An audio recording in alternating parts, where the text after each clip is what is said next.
puzzle that we've been missing out here. While I deal with paperwork and people, you're gonna be my eyes and ears on the ground. We're gonna be a strong team. I just know it.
Alright, hello and welcome everyone to the Hunter Call of the Wild. Now, we are in Yukon Valley. We've just been dropped off to start our new missions here. This is my first time jumping into the new map. However, anyone who's been around long enough knows I have over 40 old episodes in the Hunter from the start of the game being released to now. All those have been removed. They're not the quality I want on my channel.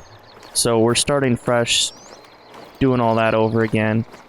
But I guess a great place to start is going to be on the new Yukon map, which I'm very, very excited for. This map feels very, very comfortable to me.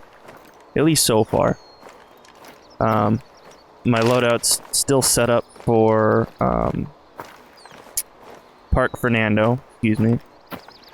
But hopefully we'll get to the outpost, get geared up. Because I can't see my character right now, but I'm probably in safari clothing. Actually, we could probably just walk right up here.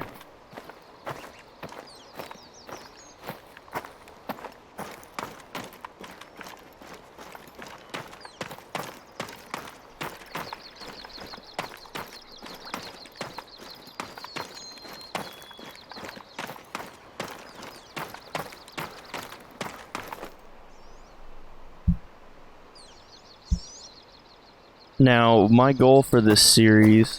Once you're up top, enjoy the view. These towers are used mostly for fire watch duty. But when I'm at the top of one, normally I just want to put my feet up and enjoy the tranquility. I haven't had a chance to do that in a long time, though.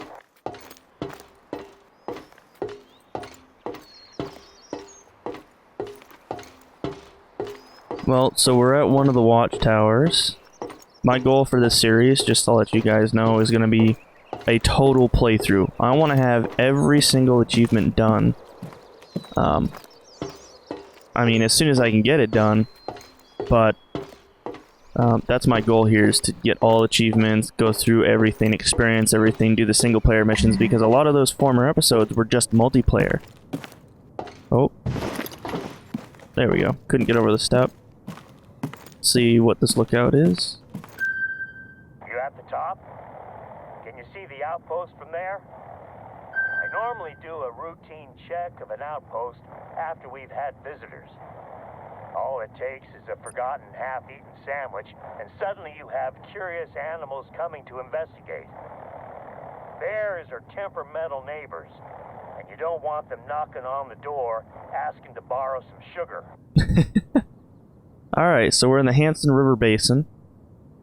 We are on Lumber Shore, which I guess is where the pickup is and drop off. I guess our next stop is going to be the outpost, so let's get heading that way. Hopefully we won't run into anything on the way. Get a nice view of the area before we head out. I will say this. for a long time I was kind of skeptical of the new game and how they were kind of handling it. But this new map, I think, just goes to show how far the Hunter has come. Not only into making a game that I would say people who aren't hunters... Oh. Do you guys hear that? I think I heard a train.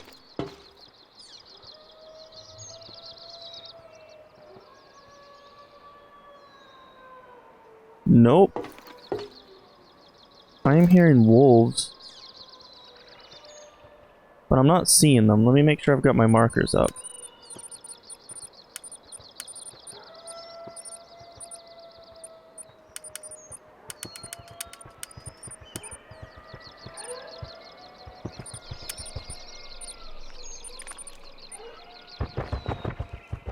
Oh, shit.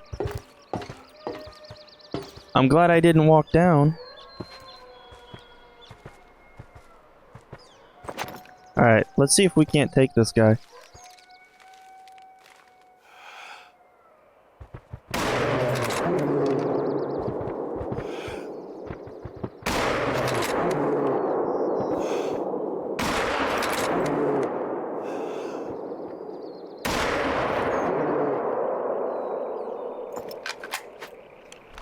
Holy crap, I am so glad I didn't walk down.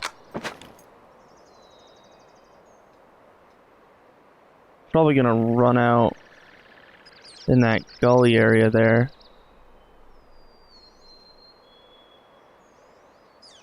So, everyone knows for a long time I've had trouble with bears. And I happen to live in Maine, so bears are a legitimate issue. Not something that obviously we have to worry about in everyday life, but they're there and you see reminders of it on the news every once in a while when they wander through a city. But I mean literally, what, we're 7 minutes into the first playthrough, the first episode, and already I've had a run-in with a bear. Had I gotten to the bottom, I think I would be having a very unfortunate day. It's a bush. Oh, I don't know if I want to move. Let's see if it's down. I think I killed it, because that's purple. So we have already got ourselves a bear. I am glad I had my gun out, or my, heavier gun out for this. Oh, you know what I realized? I think I have my gun meant for, like, bison and stuff, or, I don't know if it was water buffalo. I honestly forget. It's been a long time since I've played, so it's gonna be completely fresh for me getting into this again. But I guess we're gonna keep this out for sure. Live the Alaskan life, armed all the way. Let's go see if we got this bear. We're actually gonna run down. I'm not concerned about spooking anything.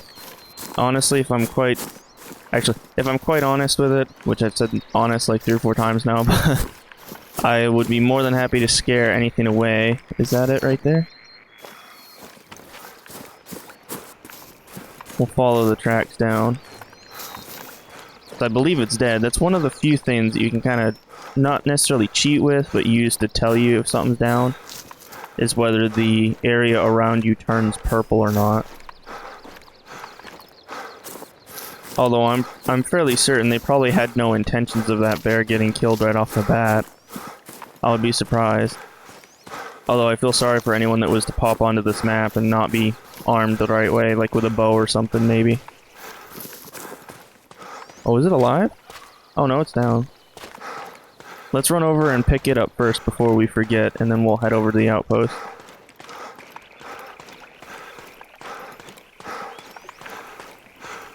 Sad thing is, I think this is overall, it's small bear too.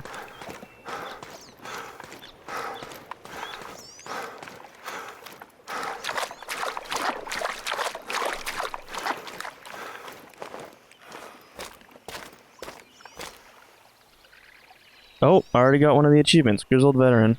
It was only a bronze. 883, pounds, which is nuts. Pretty good shots. I mean, not really great. The last shot was better. I was aiming for the neck or for the brain, but very hard to hit with a bear.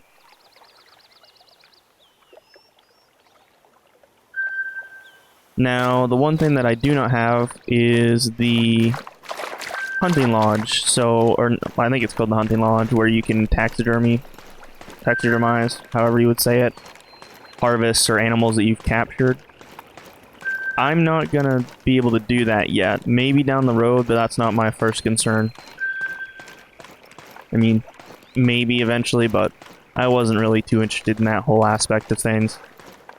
I understand why people do it, but personally, it's just like, you just have a dead animal staring at you. It just creeps me out. A little bit. Welcome to Loggers Point. 100 years ago or so, felled trees would be dragged down there, and teams would strip them down and roll them into the river. Then they'd be bundled up and towed out to the sawmill. The outpost sits on top of the old workers' campsite. I know it might seem trivial. Can you take a look at the trash can and make sure that it's locked? It's a bear-proof trash can with a tricky catch. I don't want to take any chances. Well, it's certainly open. Oh my god, that was loud. Struggle to lock these heavy-duty trash cans. But if they leave it just a little bit open, all sorts of trouble could come sniffing around. I think we got lucky this time. Thanks for taking care of that. Oh, one last thing. Before you move on, can you take a look at the firewood inside the cabin? We've got bear tracks through here, so we're gonna be very careful about this.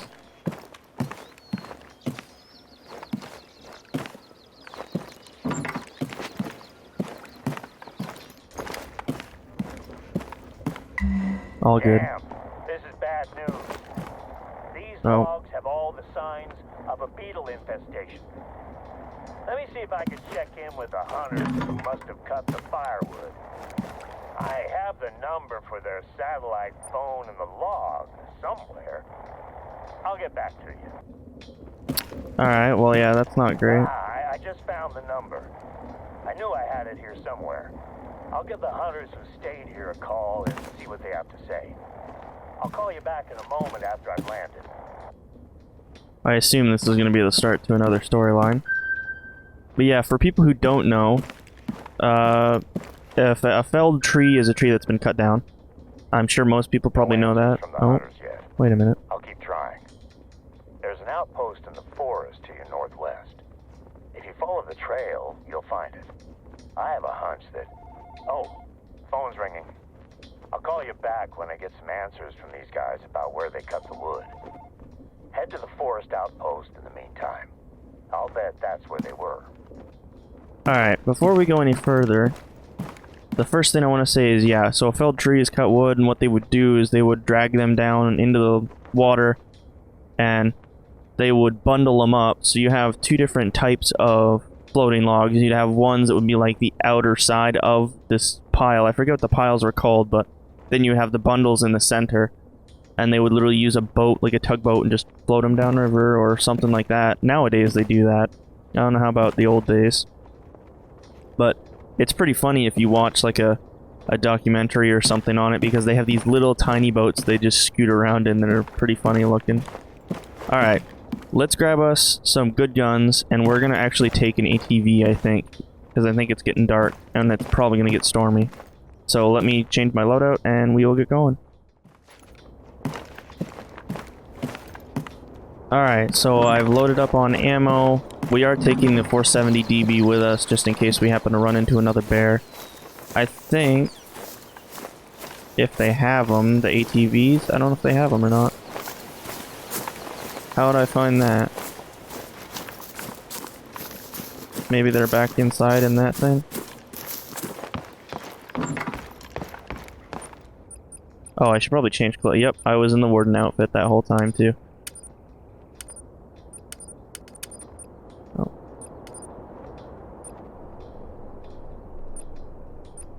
go ahead, let's grab an ATV.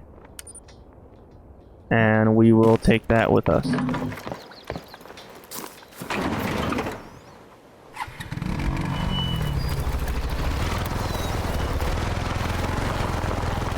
Check on the map first before we head out here. So we're heading up here. So we're gonna go left and then follow to the right.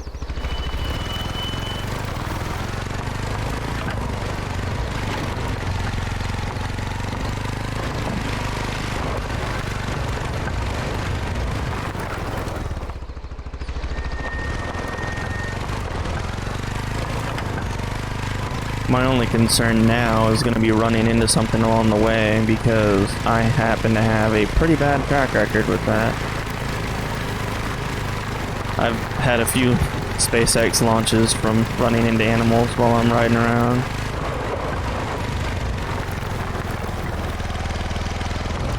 Now, if you wonder why I just drove through all the grass, it's because the wooden planks like this here, I don't really like driving up on them. It doesn't make much sense to do so. Obviously wouldn't be great for an ATV. Got some sort of thing over here.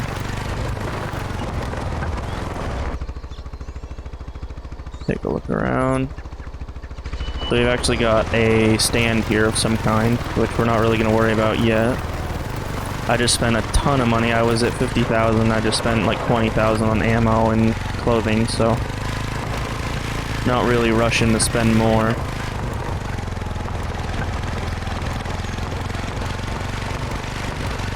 We gotta really be vigilant here that nothing runs out in front of us.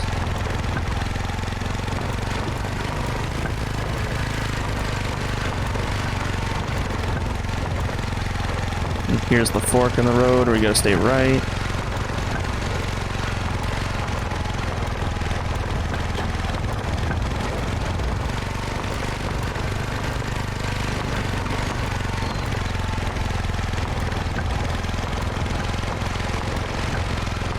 Man, I love the scenery of the new Yukon map. It looks just gorgeous. It is so good. And you can tell that they've really done their research. I mean, they're clearly, well, I don't think they're, they're clearly not like a Northwestern company. They're not even an American company as far as I know. But you can tell with certainty that they've done their research, they've gone and they've seen what these areas are like and research like the local economies, talking about felling trees and lumber and stuff like that. And it's just nice to see. Oh.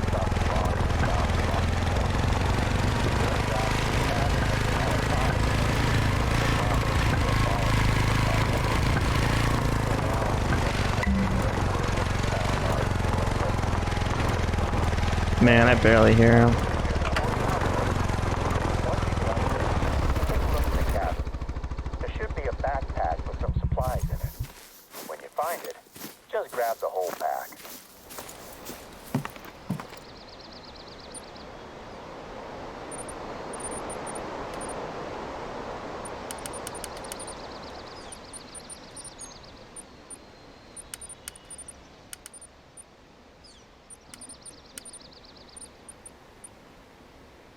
Alright, I think I had my audio turned down. That's the one. Once you're done at the outpost, take a look in the surrounding forest. Can you find any fallen trees in that area? Alright, so we gotta go find a fallen tree, do some research. Spruce bark beetles are a massive threat to Alaska's spruce forests at the moment. We haven't been hit as badly compared to some other Alaskan state parks. But I think that it may be time for a quarantine. Okay, so once you find a fallen tree, I want you to take a look at its bark. Does it look healthy? If so, it's probably not the tree we're looking for. Alright, so now we gotta go find some logs. Should be simple enough. There are a certain area. There's not. So I guess let's just head out this way a little bit and see what we can't find. Gotta be careful though, we don't stumble across something we don't want to find. Oh, we got something over here.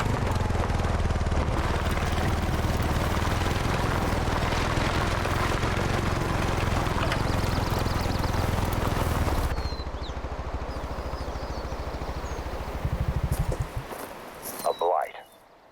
We won't let the beetles get a foothold in our reserve. Alright, so all across Alaska there are vast areas of spruce forest that are becoming infested by a species of beetle which excels at burrowing into spruce trees, eating the growing layer between the bark and the wood.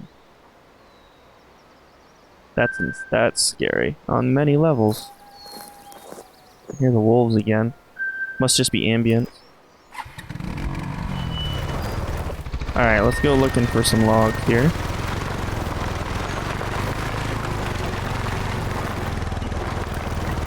I think we'll just kind of drive around. I'm hoping they didn't make it too difficult to find.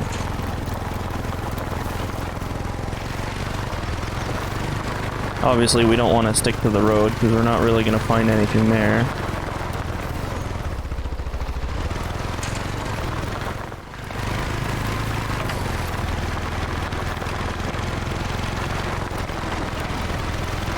Oh, alright. Well, I'm stupid.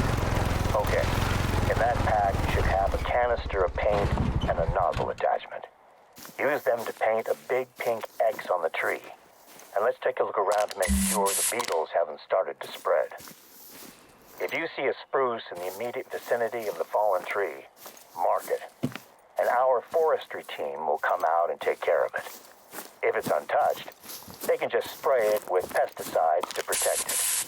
If it's already infested, then they'll cut it down and haul it away for burning. There we go. Another tree. I hope we don't need to cut these trees down. This reminds me of my summer breaks when I was a kid to contain helping out my dad at work. He was a tree surgeon down in Washington State. I used to resent him for making me go out there and work while my friends played back home.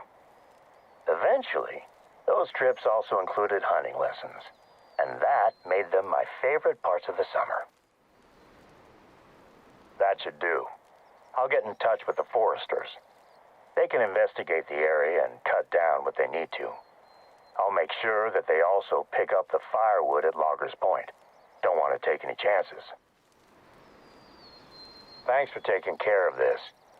It's becoming a full-on phobia of mine that these beetles are going to destroy the forest here.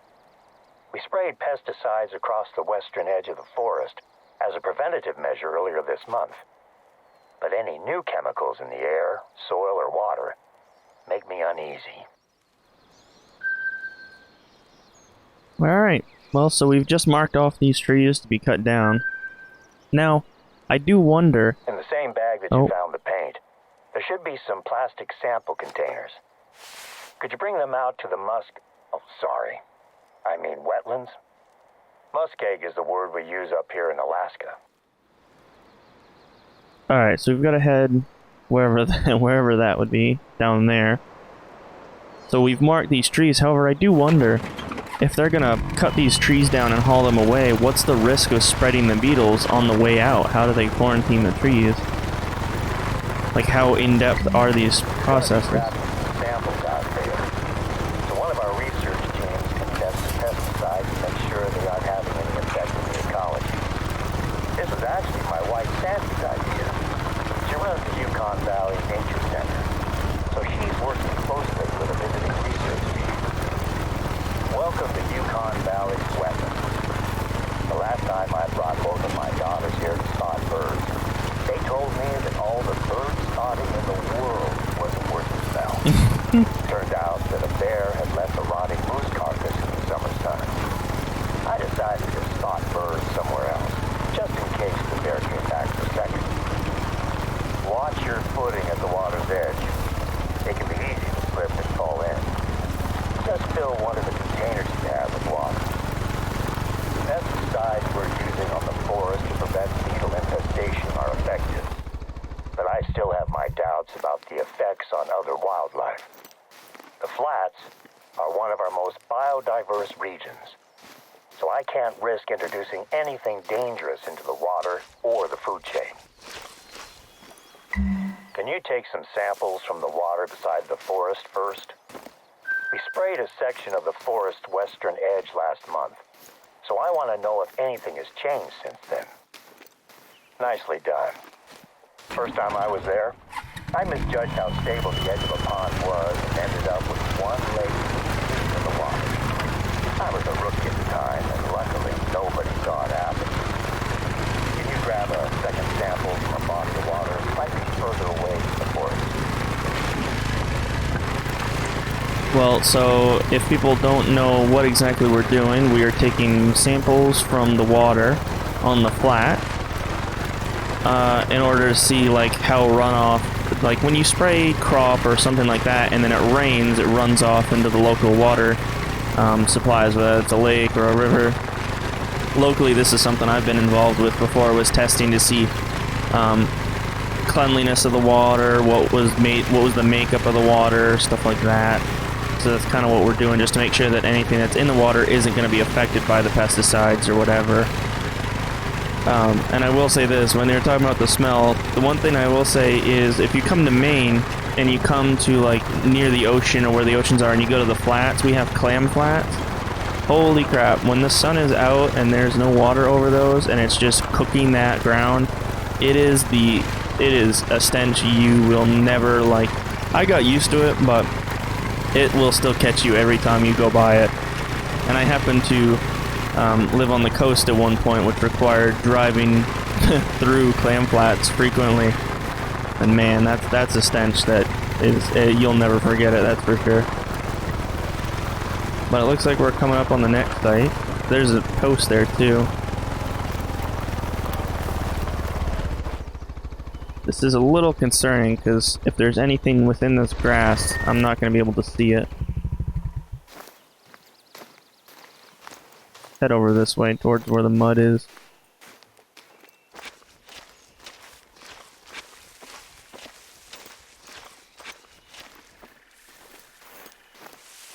I don't want to take the ATV in here, the risk getting stuck. But you can see here where all this mud is. Imagine that just cooking in the sun. The stench is just so bad.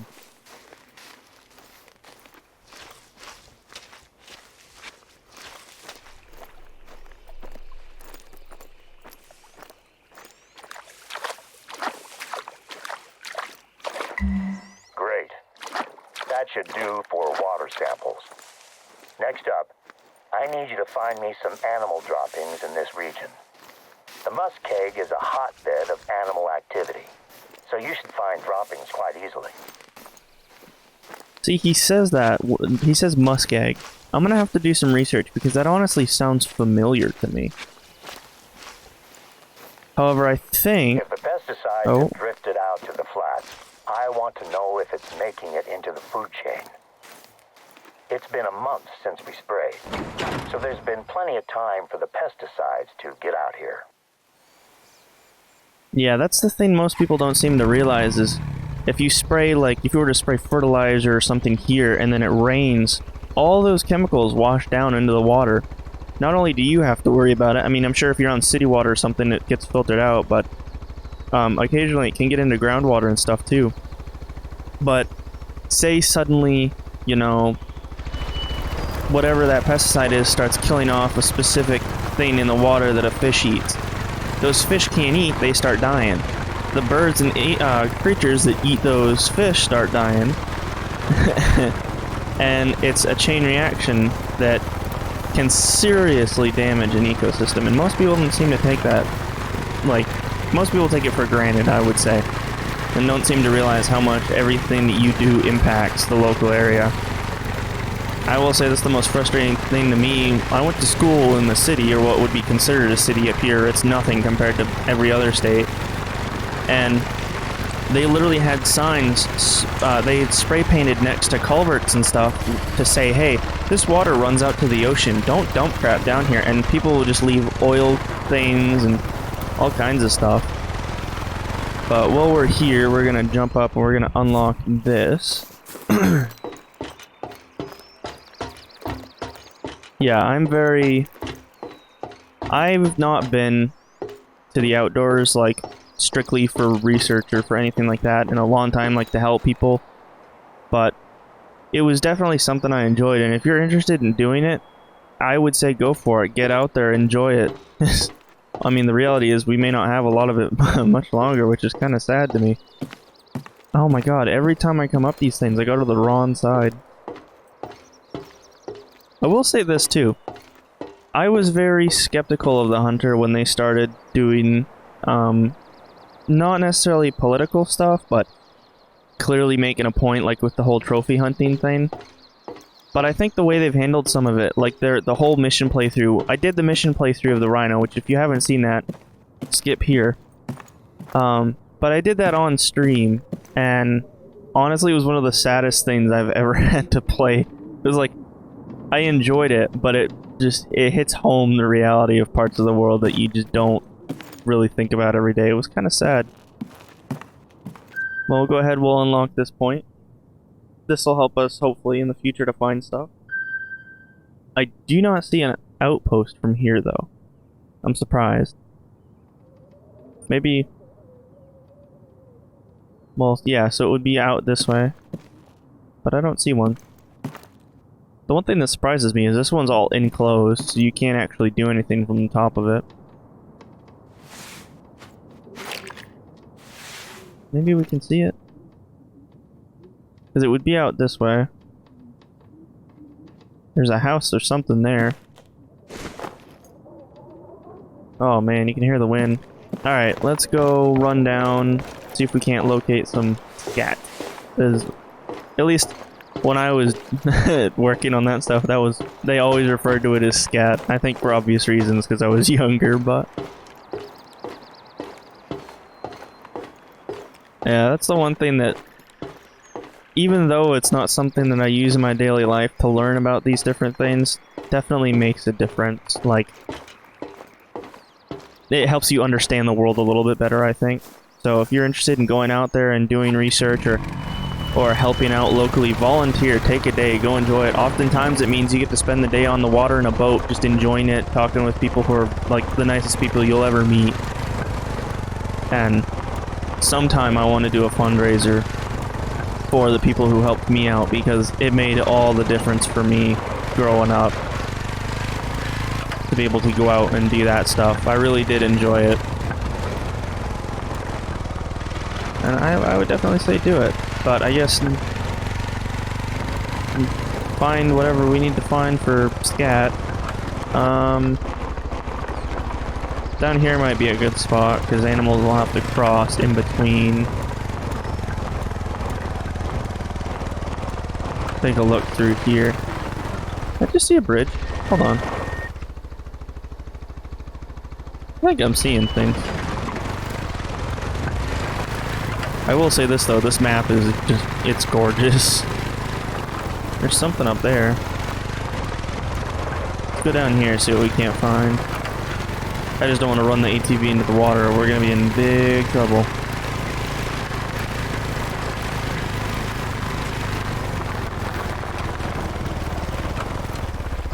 Now, part of the reason I took the ATV too is because my primary mission out here today isn't hunting.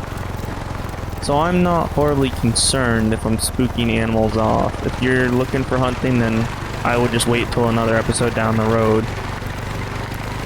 We'll get to it eventually, but we're going to ease into this because I want to learn about the area. I want to learn what I'm getting myself into and be able to tackle some bigger things. Oh, what the heck is that? You guys see that? Let's head this way, because I just saw what looked to be bison of some kind. I'm gonna jump off here. No, get your binoculars out. My goodness. I just saw something running, that's for sure.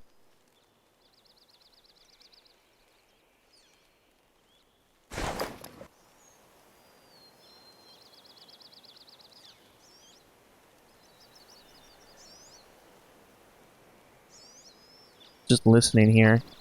That is a big part of the game, is just needing to listen. I saw something big, that's for sure. I know I saw something.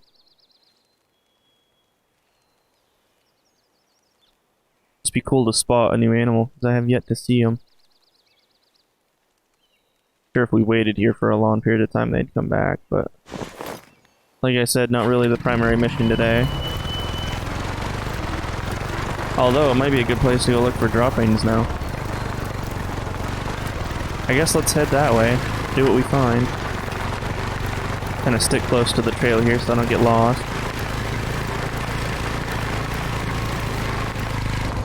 Oh, we actually got tracks here. Which is perfect, because that means droppings. Or scat. That's something big, too. Oh yeah, what we're looking for. Plains bison. Perfect. Could you find a sample from a different species as well? It's better to grab a larger sample size while you're already there in the field. Yep, so a different animal here. However, I don't know if they're gonna be... Oh, it looks like we've got a lodge up here. Let's go unlock this lodge while we're down here. Oh my god. Well, there you have it, folks.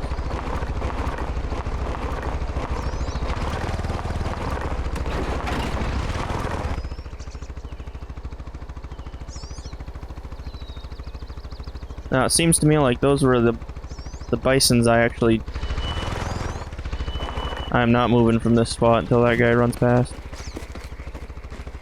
Holy cow, those guys are huge. I would not want to piss one of them off. Alright, let's quickly run across and get up to that lodge before something bad goes down. That's scat from the same animal. That's the whole idea here, is to grab a different animal. We're gonna rush up here. Hopefully they're not gonna follow us. Hopefully I'm not gonna flip the ATV in the process too. I'm trying to be very careful about that, because I don't feel like going to the moon. Although I know this, I would love to go trail riding some of these trails in real life. Holy cow. I need to get an ATV, get back out and doing that again, because I missed that.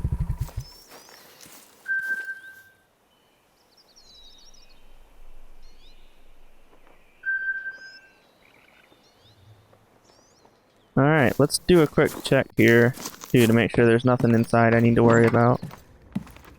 Shouldn't probably rush into these like I am, because God knows one of them's going to have a bear in it.